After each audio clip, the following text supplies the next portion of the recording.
Sir? I don't want to go back to Governor Malloy. Excuse me.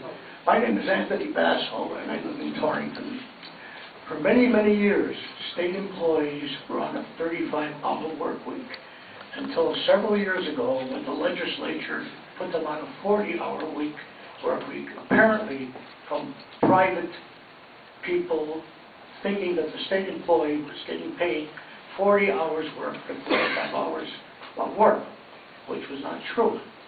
Now, assuming the average hourly rate for a state employee is $20 an hour, if they went back to the 35 hours, and for 55,000 state employees, that would amount to a savings of $286 million a year.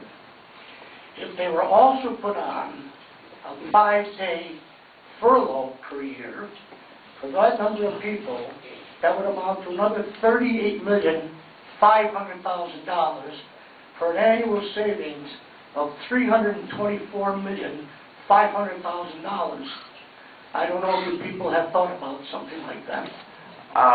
Actually, I mentioned some of those in my speech, my budget speech. Actually, I think I mentioned both of those in my budget speech, or at least they were both in a draft. I want to, listen, negotiations are going to start. We all have a big job to do, those who represent labor. Have failed to take care of their constituents. And I think this is terrible. So, Mr. Basso, you're not hearing me disagree with you. I'm actually going to spend less taxpayer money next year than in the current spending plan this year, a plan that was adopted, what, 18 months ago? 18 months ago? September, right? So I hear you. You know, I was mayor of a city for 14 years. Population went up 10%.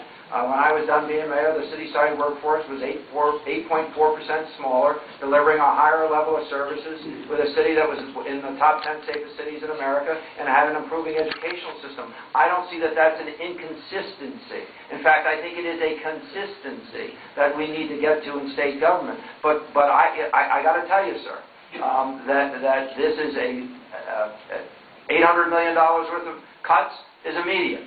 $1 billion worth of negotiations is immediate. Creating a new Connecticut government is going to take more than a year or two because it took us 22 years to get as bad as we are right now. Hi, Governor. Hello. Thank you very much for coming here tonight. My name is Steve Chris. I live in Harrington. I also am a very strong advocate for arts, culture, and tourism in our region. And I'm glad to see that you have $15 million that you put aside for tourism, which is fantastic. My concern is that of our region, there's another $15 million that's being given for line items, just automatically that's still being kept intact for other organizations.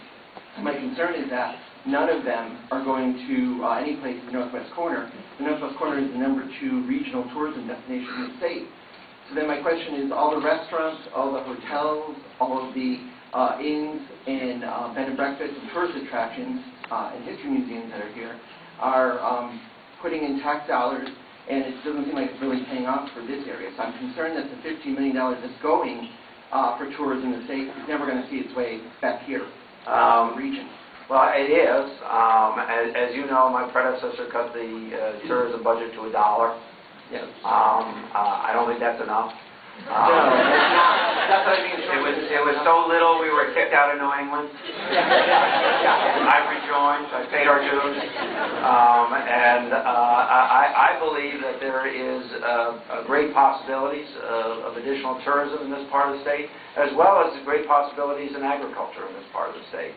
And I can only assure you that the years that I've spent trying to get in the predicament I'm in, trying to become governor, I got to know portions of the state. I got to tell you, I grew up in Stamford, and I had an aunt up in West Hartland, and I remember as a little kid going up to pick blueberries at the farm, and I know that they leased out a part of the property for other agricultural purposes. I know the great beauty here.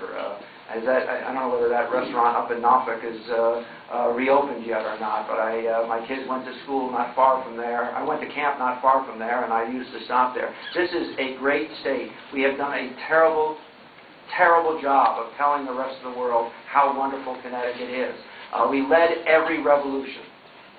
The Revolutionary War, the Civil War, the Industrial Revolution, the Women's Rights Revolution. We led it, but if you're in any part of the country, you think the Revolutionary War only got fought in Boston and Virginia, and that Connecticut didn't provide the armaments to win the Civil War, the First World War, and the Second World War. We're not telling our story. Believe me, we are going to tell our story. So the one thing I would just ask is that if you consider the $15 million line items that are set aside now to be put into competitive grants so that organizations that are proving that they're worthy can compete for that money, because the people who are getting the $15 million now for line items can also compete against the other dollars that other organizations are fighting for.